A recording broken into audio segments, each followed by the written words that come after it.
Je, umekuwa ukifanya biashara ya mtandao kwa maana ya network marketing kwa miaka mingi bila matokeo yoyote? Au inafika wakati umekata tamaa kwa sababu huoni matokeo ya biashara yako ambayo ulikuwa na matumaini makubwa ya kuweza kukuvusha hiyo? Kumbuka, biashara hiyo ya network marketing ni biashara ambayo ina uhakika wa kuweza kupata wasambazaji wapya ama kurecruit katika mtandao wako. Biashara network marketing inategemea mtandao wa watu zaidi, sio biashara ya kuuza zaidi. Kwa maana unavyolia moja, ninaamini itakuletea matokeo makubwa kwa kipindi cha muda mfupi kuliko hata unavyofikiria.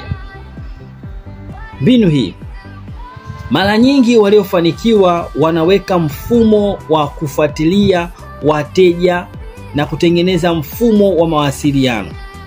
Kwa maana wanafanya follow up ya wateja ambao waliwapigia simu na mteja huyo pengine hakununua bidhaa yako.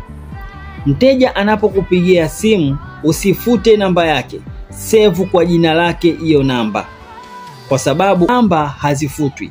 Kwa kuwa mtu alikupigia, maana yake ana tatizo ama alimuulizia jirani yake tatizo. Ndio maana networkers tunashauri uweze kuongea na mgonjwa mwenyewe moja kwa moja, ili uweze kujua mahitaji yake na uweze kujua changamoto yake, badala ya kuongea na msemaji ama mtu wa pili. Hapo unakuwa hujaweza kutibu tatizo lake. Labda ikitokea mteja huyo au mgonjwa wako ana shida ya kuongea, mtu wa pili akaomba kibali cha kuongea naye, basi save namba hiyo kwa jina la huyo mgonjwa wako ama huyo ndugu yake, ili iwe rahisi kufanya follow up. Nini ambacho unapaswa kufanya ili kutengeneza na kuifuata kwa usahihi mbinu hii? Kwanza, orodhesha kila aliyewahi kuonesha nia kwenye daftari lako, ama tengeneza mfumo rasmi wa Google Sheet. Orodhesha majina yao, ikiwezekana majina mawili, namba ya simu, pamoja na mahali anapotoka ama anapoishi. Hii itakusaidia katika kutengeneza message za kukumbusha, message za kujulia hali, message za kiurafiki katika biashara yako. Vile vile wasiliana tena baada ya siku 3, 4 mpaka 5 toka ulipowasiliana kwa mara ya mwisho. Kwa nini? Mteja huwa mara nyingi anapenda kuona kama wewe unajali.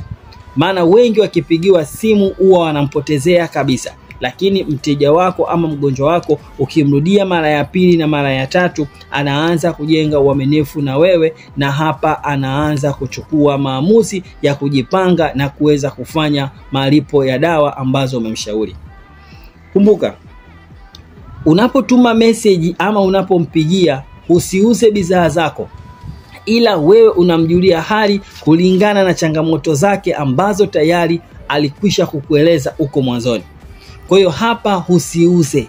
Hapa unakumbusha tu. Andaa SMS nzuri inayofaka kujua. Kwa mfano, unaweza kusema, habari, nimekukumbuka leo, ni muda mrefu tangu tumewasiliana kuhusu tatizo lako kaka. Unaeleza, je, unaendeleaje kwa sasa? Mteja atakwambia ama mgonjwa atakwambia, mimi 1 2 3 4, kuliko kumwambia bidhaa zetu zimeshuka bei, sasa lipia. Hapana. Lazima utengeneze mfumo wa kiurafiki wa kuweza kuona kwamba wewe hauuzi bali unatoa huduma.